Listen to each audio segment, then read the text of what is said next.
West Indies और south Africa के women's टीमों के बीच होने वाला सेकंड ओडीआई मैच जो कि एक बार फिर से सेम उसी मैदान में द थ्री डब्ल्यूज ओवल के मैदान पर खेला जाएगा, केव हिल बारबाडोस के मैदान पर, जहां पर पहला वनडे मैच भी हुआ। जहां पर पहले बैटिंग करते हुए साउथ अफ्रीकन टीम को दिक्कतें तो बहुत सारी हुई। 232 रन ही ये टीम बना पाई 9 विकेट पर। उसके बाद बारिश से प्रभावित उस मैच के अंदर एक बहुत ही मुश्किल लक्ष्य मिला डकवर्थ लुईस के हिसाब से, जहां पर वेस्ट इंडीज की टीम को अगर हम बात करें तो बनाने थे 34 ओवर के अंदर 180 रन, जिसको इन्होंने 32वें ओवर में ही स्कोर को पार कर दिया और उस पहले वनडे मैच को जीत करके 3 वनडे मैचेस की सीरीज में अनएक्सपेक्टेड तरीके से इस टीम ने 1-0 की बढ़त ले ली। जबकि अभी यह टीम इंग्लैंड के खिलाफ काफी बुरी तरह से हार का सामना करके यहां पर पहुंची थी। लेकिन आज का यह मैच जो कि 14 जून को शाम को 7:30 बजे से सेम उसी टाइमिंग पर जिस टाइमिंग पर पहला मैच खेला गया था, वहां की लोकल टाइम के हिसाब से सुबह 10 बजे और भारत की लोकल टाइम के हिसाब से शाम को 7:30 बजे वहां पर जब मैच खेला जाएगा, तो एक बार फिर से अगर हम बात करें तो वेदर वो काफी हद तक हल्का फुल्का क्लाउड्स मैदान पर बने रहेंगे। हालांकि टॉस के बाद उसका अपडेट लेना काफी जरूरी होगा, लेकिन चूंकि यहां पर वनडे मैच है, दिन का मैच खेला जाएगा वेस्ट इंडीज के बारबाडोस जैसे मैदान पर,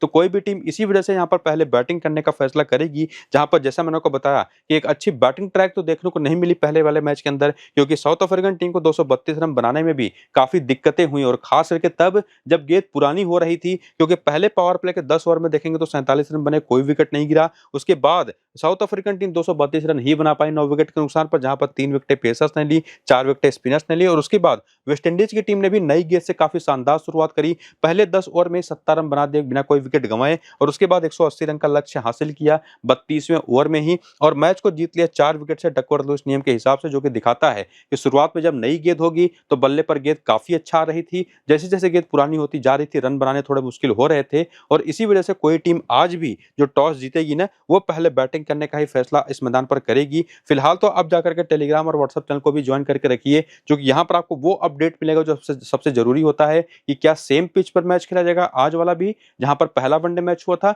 या कोई फ्रेश पिच यहां पर यूज की जाएगी। उसका अपडेट तो आपको मैं टेलीग्राम और व्हाट्सएप पर दूंगा और उसकी बेसिस पर जो फाइनल टीम बनेगी वो भी टेलीग्राम और व्हाट्सएप चैनल पर आपको मिलेगी। तो दोनों को जाकर के ज्वाइन करिए। लिंक इनका इसी वीडियो के डिस्क्रिप्शन में और कमेंट बॉक्स में जो पिन किया हुआ कमेंट है, दोनों जगहों पर देखने को मिल जाएगा। फिलहाल आइए देखते हैं क्या प्लेइंग और बैटिंग ऑर्डर हो सकती है आज के इस मैच में वेस्ट इंडीज की तरफ से, जो कि पिछले मैच में भी रही, जिसमें बैटिंग ऑर्डर में हेली मैथ्यू जो क्वीना जोसेफ ने ओपन किया, रियल एना ग्रेमंड ने नंबर 3 पर, स्टेफनी टेलर, चिनेल हेनरी और उसके बाद की बैटिंग ऑर्डर जिसमें आलिया एलिन, जायदा जेम्स और इसके बाद एफी फ्लेचर और करिश्मा रामहरक जैसी बॉलर्स भी थी, जिन्होंने बॉलिंग कितने ओवर की करी, किस किस ओवर में आकर के करी, उसका डेटा आप यहां पर देख सकते हैं, जिसमें आपको समझ में आएगा कि हेली मैथ्यूज, एफी फ्लेचर, करिश्मा रामहरक और आलिया एलिन 4 ऐसी बॉलर हैं जो एक तरह से माना जा सकता है कि मेन बॉलर है इस टीम के, जो मेजोरिटी मिनिमम 8 से 8 ओवर तो कम से कम करते हुए जरूर दिखाई पड़ेंगी। जिसमें हेली मैथ्यूज, एफी फ्लेचर तो पूरे 10 ओवर कर देंगे, इवन करिश्मा रामहरक भी पूरे 10 ओवर कर देंगे। बाकी जेनेलिया ग्लासगो और जायदा जेम्स 2 ऐसी बॉलर रहीं जिन्होंने अच्छे खासे ओवर्स ना सिर्फ करे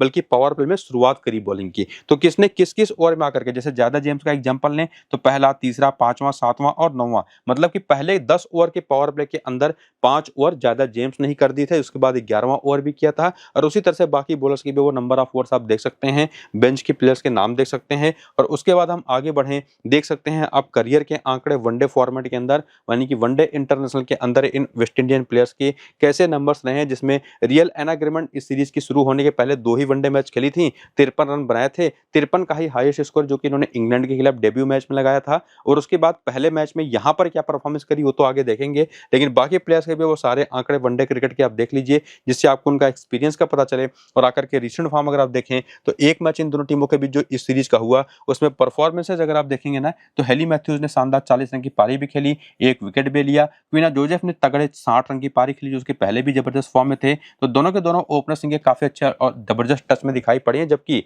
अभी मुश्किल सीरीज खेल करके दोनों के दोनों आई हैं। इसके बाद रियल एना ग्रेमंड, जिनके बारे में आपको ने बताया कि डेब्यू मैच में उन्होंने 53 बनाए, दूसरे मैच में बिना खाता खोले आउट हो गई। फिर यहाँ पर पहले मैच में केवल 5 रन बना पाई। बाकी स्टेफनी टेलर हैं तो काफी बड़ी प्लेयर, 30 रन की अच्छी पारी भी पिछले वाले मैच खेल करके इन्होंने दिखा दिया, लेकिन इनके ऊपर अब उतना वो भरोसा बनता दिखाई नहीं पड़ता। लेकिन तीसरी कोई बेस्ट बॉलिंग बैटिंग ऑप्शन इस टीम के पास है तो वो निश्चित रूप से स्टेफनी टेलर ही हैं। बाकी चिनेल हेनरी जो एज ए बॉलर बॉलिंग करती तो दिखाई नहीं पड़ी, हालांकि उसके पहले एज ए बैटर भी काफी अच्छे फॉर्म में थी, लेकिन चूंकि इन्होंने बॉलिंग करी नहीं तो इस वजह से इनको हम इतना सूटेबल समझेंगे नहीं स्मॉल लीग की। बाकी स्मॉल लीग के अंदर अगर हम बात करें तो सिमन कैम्बेल एक ऐसी प्लेयर हैं जो विकेट कीपिंग सेक्शन में दिखाई पड़ेंगी और बेस्ट ऑप्शन के रूप में भी दिखाई पड़ेंगे, क्योंकि साउथ अफ्रीकन जो विकेट कीपर बैटर हैं वो काफी नीचे बैटिंग करती हैं, तो सिमन कैम्बेल भी एक बढ़िया ऑप्शन बनेगी। इसके साथ साथ यहाँ पर जेनिलिया ग्लॉस्को जिन्होंने 12 रन बनाए, 1 विकेट लिया। इसके पहले इन्होंने भी अपने डेब्यू मैच में 44 रन बनाए थे, 1 विकेट लिया था इंग्लैंड के खिलाफ। इसके बाद आलिया एलिन जो जब भी पहली इनिंग की बॉलिंग अगर हो तो इनको आप मिस कर नहीं सकते, बढ़िया बॉलिंग भी की इन्होंने, 8 से 10 ओवर की बॉलिंग करते दिखाई पड़ेंगी भी,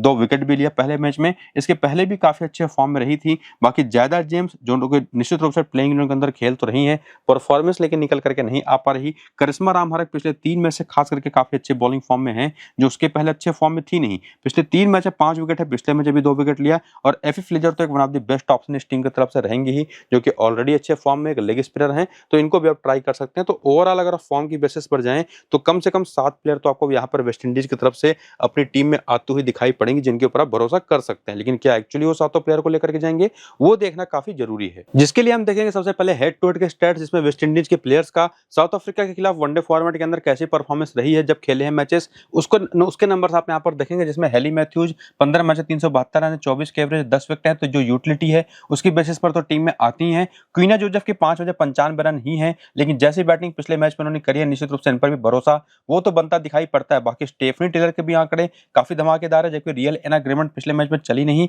और इवन चिनल हेनरी के भी नंबर्स कुछ खास अच्छे नहीं है। नंबर किसी के आपको दिखाई पड़ेंगे तो आलिया एलिन के थोड़े बहुत, जिन्होंने पिछले मैच में 2 विकेटें चटकाई थी, लेकिन ये तभी आपकी टीम में आती हैं जब पहली इनिंग की बॉलिंग आज के मैच में होगी, तो ही इसको लेकर के आपको फॉर श्योर रहना है। बाकी करिश्मा रामहरक और साथ ही साथ एफी फ्लेचर के आंकड़े अगर आप देखें तो करिश्मा रामहरक निश्चित रूप से अपर हैंड लेकर के जाती हैं, जिसमें निश्चित रूप से दोनों के दोनों जो स्पिनर्स हैं वो यूजफुल तो हैं, खास करके साउथ अफ्रीकन जैसी टीम के खिलाफ। लेकिन इसमें से एक ऑफ स्पिनर आप पिक करेंगे या लेग स्पिनर, इसको भी देखने के लिए आगे हम प्लेयर बैटल देखेंगे जब साउथ अफ्रीकन बैटर्स का, तो उसकी बेसिस पर चीजें तय करेंगे। लेकिन ये बात तो काफी हद तक पक्की है कि स्टेफनी टेलर, क्वीना जोसेफ में से कोई एक खिलाड़ी, और साथ ही साथ हेली मैथ्यूज तो आपकी टीम में रहेंगी ही, जिसमें आलिया एलिन भी एक कंडीशनली अपनी टीम में आएंगी। और बाकी इन दोनों में से दोनों स्पिनर लेकर के जाना है या कोई एक, चाहे वो करिश्मा रामहरक या एफी फ्लेचर, इनके बारे में हम आगे डिसाइड करेंगे। और उसी में एक और प्लेयर है सिमन कैम्बेल, जो कि विकेट कीपिंग ऑप्शन में बेस्ट नंबर के रूप में दिखाई पड़ेंगे, तो उनको भी हम मिस कर सकते नहीं, तो उनको सीधे अपनी टीम में लेकर के जाएंगे। इसके बाद वेन्यू के आंकड़े अगर आप देखने आएंगे तो वही नंबर्स हैं जो पिछले मैच की परफॉर्मेंस अभी आपने पीछे देखी।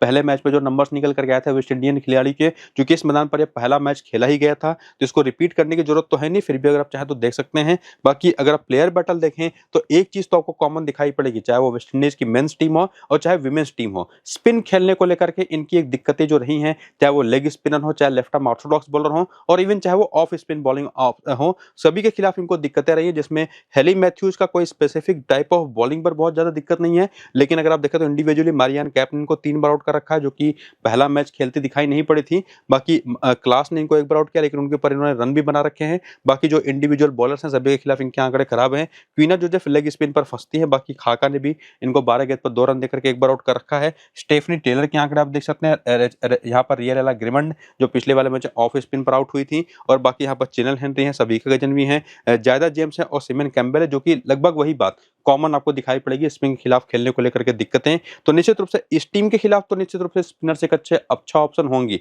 और उसमें से कौन साउथ अफ्रीका की तरफ से हमारी टीम में आएंगी उसको तो हम देखेंगे। लेकिन उसके पहले हमको ये भी चीज एक और देखनी है कि वेस्ट इंडीज की तरफ से कौन से स्पिनर लेकर के चलना है, वो आगे हमको पता चलेगा। लेकिन पहले साउथ अफ्रीकन टीम का प्लेइंग इलेवन और बैटिंग ऑर्डर आपके सामने, यहाँ पर एन सैंगेस को नंबर 3 पर भेज दिया था बैटिंग करने के लिए पिछले वाले मैच में, और पॉसिबली अगर आज के इस मैच में मारियान कैप प्लेइंग इलेवन में खेलेंगे तो ये चीज आपको उल्टा होता दिखाई पड़ेगा, वो नंबर 3 पर आएंगे और ये कहीं पर नीचे या तो प्लेइंग इलेवन के बाहर बैठे दिखाई पड़ेंगी। बाकी तो बैटिंग ऑर्डर आपके सामने है, और बॉलर्स कौन से मेन है, कौन कहां पर कितने ओवर की बॉलिंग करते दिखाई पड़ी है, जिसमें अयांडा हलूबी जिन्होंने पूरे 3 विकेट चटकाए थी, क्लोई ट्रॉन और एन मलाबा ही मेजोरिटी ओवर्स पिछले वाले मैच करती दिखाई पड़ी थी, और वैसे भी शॉर्टन गेम मिला था तो ज्यादा ओवर्स थे नहीं। बाकी ओडीआई करियर के क्या स्टैट्स है साउथ अफ्रीकन प्लेयर्स के, उसके आंकड़े आप यहाँ पर देख सकते हैं, वीडियो को रोक करके देख लीजिएगा, उसको रिपीट करने की जरूरत है नहीं। बाकी पहले मैच में क्या परफॉर्मेंस निकली, रिसेंट टाइम में कैसा फॉर्म है, उसको देखने के लिए अगर आप इधर आए तो लॉरा वोल्फार्ड जिन्होंने 27 रन की पारी खेली, 57 की पारी खेली, तजमीन ब्रिट्स ने पहली इनिंग की ही बैटिंग थी, दोनों के दोनों काफी ठीक ठाक फॉर्म में रिसेंट टाइम में रही हैं,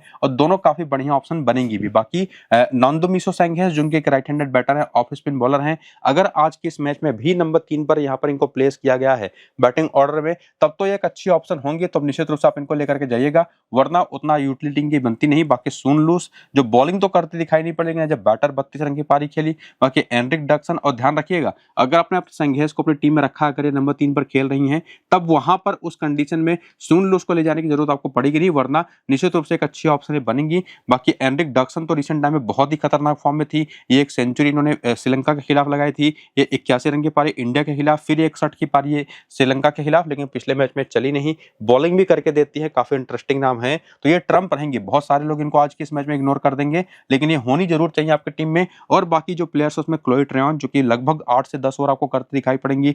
पिछले मैच में तो नहीं चली, उसके पहले काफी अच्छे फॉर्म में थी। ये एक बढ़िया ऑप्शन होगी। नडाइन डी क्लर्क जिन्होंने 42 रन की पारी खेली, विकेट नहीं लिया। हालांकि अगर पहली इनिंग की बॉलिंग हुई तो बेस्ट ऑप्शन, चूंकि डेथ ओवर स्पेशलिस्ट है। इसके साथ साथ खाका हो गई, ये तो नहीं चलेगी। मलाबा ने 1 विकेट लिया और हलूबी ने कुल मिलाकर के लिए 3 विकेटें, जो कि उसके पहले बहुत अच्छे फॉर्म में तो नहीं थी। बाकी बेंच पर इनके पास मारियन कैप है, तुमी सिकुकुन है, जो कि अगर प्लेइंग 11 के अंदर है तो बेस्ट ऑप्शन आपके लिए होंगे लेके जाने लायक। तो ये तो हमको रिसेंट फॉर्म देकर के समझ में आया ये कौन कितना बेहतर फॉर्म में लेकर के आ रहा है। लेकिन हेड टू हेड क्या आंकड़े अगर आप देखने आएंगे तो यहाँ से आपको पता चलेगा कि लॉरा वुल्फार्ट ने ऑलरेडी 38 के एवरेज रन बना रखे वेस्ट इंडीज के खिलाफ वनडे में। तजमीन ने 29 के एवरेज रन बना रखे हैं, और उसके अलावा नांदू मीको संगेस तो पिछले मैच में ही जो 1 विकेट लिया, टोटल 2 मैच में 2 रन है, 1 विकेट है। सुन लूस के 13 मैच में नंबर्स काफी एवरेज है। बॉलिंग तो फिलहाल अब करती दिखाई पड़ती नहीं। बाकी एनरिक डक्सन ने पिछले मैच में 4 रन बनाए, विकेट इनको मिला नहीं। इसके साथ साथ बात करें तो सिनालो जाफ्ता भी नहीं चली है। क्लोई ट्रेयन के भी 11 मैच 4 ही विकेट, 181 रन है, जो कि ऑलरेडी बड़े अच्छे फॉर्म में आ रही थी। इनके आंकड़े वेस्ट इंडीज के खिलाफ कभी अच्छे नहीं रहे,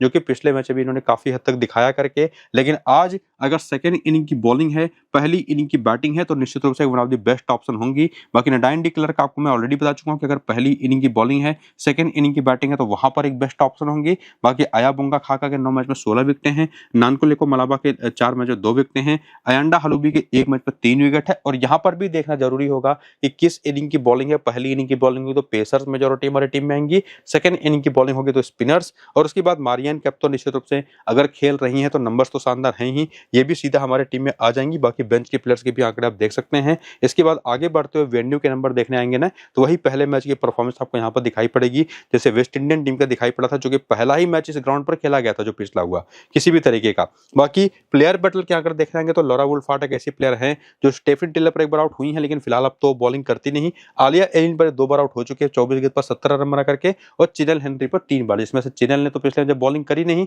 तो आलिया एलिन इनके खिलाफ एक अच्छा ऑप्शन होती है। बाकी स्पिन खेलने को लेकर के इनको कुछ खास दिक्कत है नहीं। स्पिन खेलने को लेकर के किसी को दिक्कत है वो तजमीन ब्रिट्स को, और specifically leg spin bowling Hayley Matthews पर भी 60 गेंद पर 34 रन बना करके 1 बार आउट हुई है, 2 बार चिनेल हेनरी पर, 1 बार एफी फ्लेचर पर। बाकी सून लूस की बात करें तो ये भी पर्टिकुलरली किसी टाइप ऑफ बॉलिंग पर तो नहीं, लेकिन इंडिविजुअली एफी फ्लेचर, स्टेफनी टेलर, करिश्मा रामर को चिनेल हेनरी पर सस्ते में आउट हो चुकी हैं। बाकी मारियन कैप भी स्टेफनी टेलर पर 1 बार आउट हो चुकी हैं। तो अगर स्टेफनी टेलर को पार्ट टाइमर ग्रुप में ट्राई कर लिया ना तो एक अच्छी ऑप्शन वो बनेगी। बाकी एनरिक डक्सन ऑफ स्पिन पर थोड़ा फंसती है, हालांकि रन ठीक ठाक है, 100 गेंद पर 101 रन, 3 ही बार आउट हुई है, तो 33 के ऊपर का एवरेज है।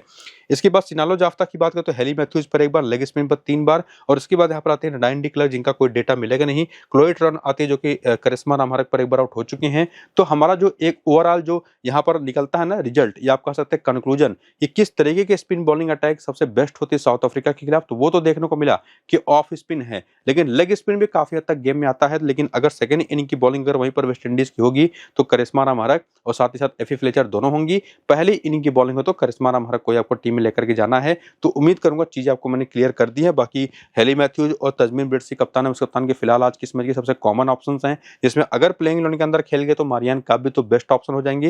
बाकी क्वीना जोसेफ, लॉरा वुल्फार्ट और नडाइन डी क्लर्क ग्रैंड लीग के लिए एक अच्छे ऑप्शन बनेंगे कप्तान है उस कप्तान की। फिलहाल ये स्मॉल लीग की आपकी टीम रहेगी अभी के लिए, लेकिन फाइनल टीम जो बनेगी वो आपको मैं टेलीग्राम और व्हाट्सएप चैनल पर दूंगा, जिसका लिंक इसी वीडियो के डिस्क्रिप्शन में और कमेंट बॉक्स में पिन कमेंट में ऑलरेडी मैंने दे रखा है। तो जाकर के लिंक्स को क्लिक करिए, टेलीग्राम और व्हाट्सएप को ज्वाइन कर लिए, और ये वीडियो शुरू से अंत तक पूरा देख लीजिए, जिससे आपको नॉलेज भी मिल जाएगी ये तैयारी रखनी कैसी है और टॉस के बाद अपनी टीम आप बनाएंगे कैसे। बाकी मैं आपको टीम तो खुद भी दूंगा। फिलहाल इस वीडियो को यहाँ पर करेंगे खत्म, चलते हैं, नमस्कार।